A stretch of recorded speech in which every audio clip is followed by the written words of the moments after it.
Hey YouTube, I had a question about my transmission jack. What transmission jack, what make it is. That transmission jack is actually a homemade transmission jack that came from an international dealership. They threw it away. I salvaged it out of the junk bin. It just had some froze up parts on it. The moving parts were all froze. Took it apart, cleaned it up, put it all back together. That jack has a 12-ton bottle jack on it. I've never come across a transmission I can't pick. Back in the 90s at Mack dealership, I used to use a transmission jack that was the same design. And I'm pretty sure this one was built off of it. Even with the Mack transmissions, with the V-bottom housings, that V-bottom housing will fit between that. And then you put a ratchet strap from that hole over the top of the transmission to that hole, and it pulls it in tight. Tranny does not rock around. With the Fullers, you do have to put a 2x4 on this side, and then same thing, ratchet strap it in. Doesn't move. I just couldn't see it going to waste. I've used a lot of transmission jacks. This is actually my favorite jack to use. Only thing is you don't have the tilt on the deck to go to left to right. So when you pull that transmission, you get that in, you get it centered up that it touches the bottom of the transmission even,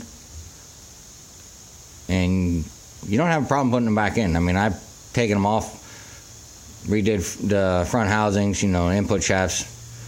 You gotta play a little bit when you take the transmission off the jack, say you're gonna rebuild it. When you get it back in, you have to put a mark on the bottom of the housing so you know exactly where it was sitting. But it's actually really nice, and it rolls super good. I mean, it all depends on what your concrete is like also.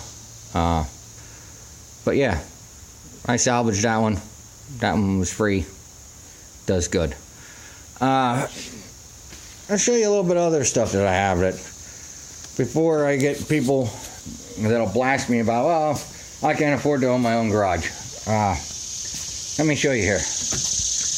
Now, I acquired this stuff over years, so I'll just give you a quick rundown and show you what I have invested into it. It's amazing what you can hold on to and what you can build a shop out of. That Napa cabinet and that Amco brake lathe with all the attachments. That is a Series 4000. I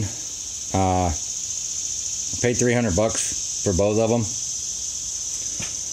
That file cabinet was free. This was an old office table. It came out of a job site trailer. That was free. I use that as one of my workbenches. That grinder I got was free. That Harbor Freight vise was free. That cabinet was free. That cabinet was free. That cabinet was free. AC machine I paid for. Let's see, what else?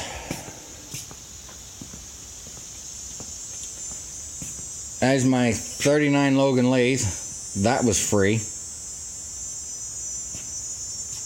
That was not free. That is a 58 Brunner. That was free. That is a 45-ton press. That was free.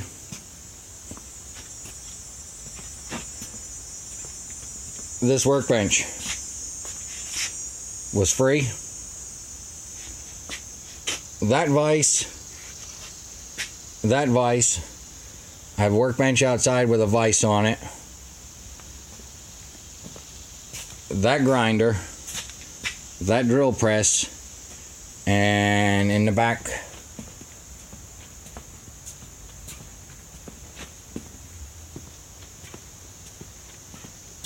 that engine crane. I think I paid $135 for all of them. So, I mean, it is what it is.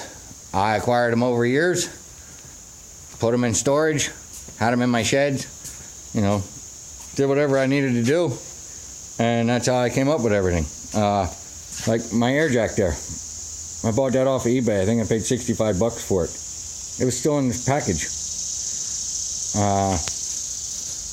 My 1-inch drive impact set, the Armstrong one, goes up to 2-inch. I think it's 7/8 inch to 2-inch. Paid like $116. That was an eBay one.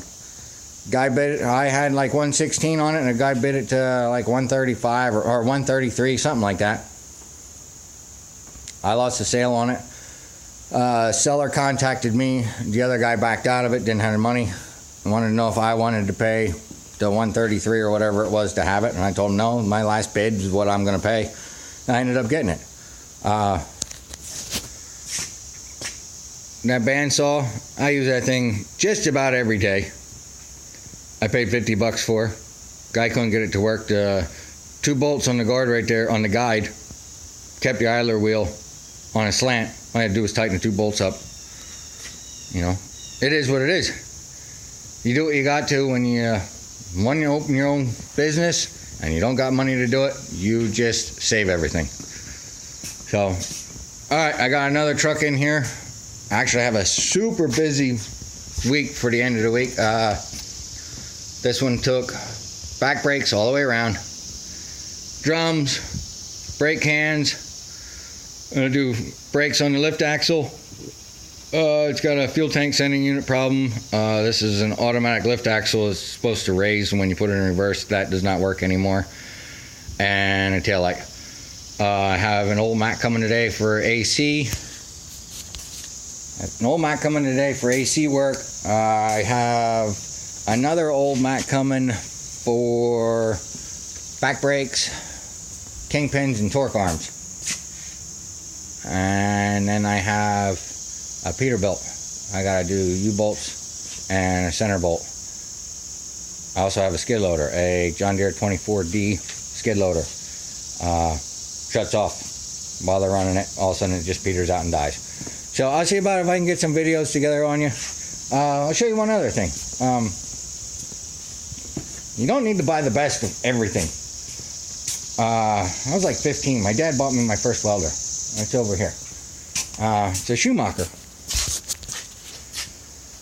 It's buried in junk. I told the old man when he bought me this welder, I'm like, hey, I wanted a decent welder. He said, I'll tell you what, when that one burns out, he said, you can buy your own decent welder. I still use that constantly. So, just to let you know, if you can't buy the best, it will still get the job done. Yeah, and that cabinet there, that was free also. So, you can do it if you want to. That drill was free too. That one's a beast. That block and tackle, chain block and tackle. I think that was $20 in an antique store. So, all right, guys. See you later.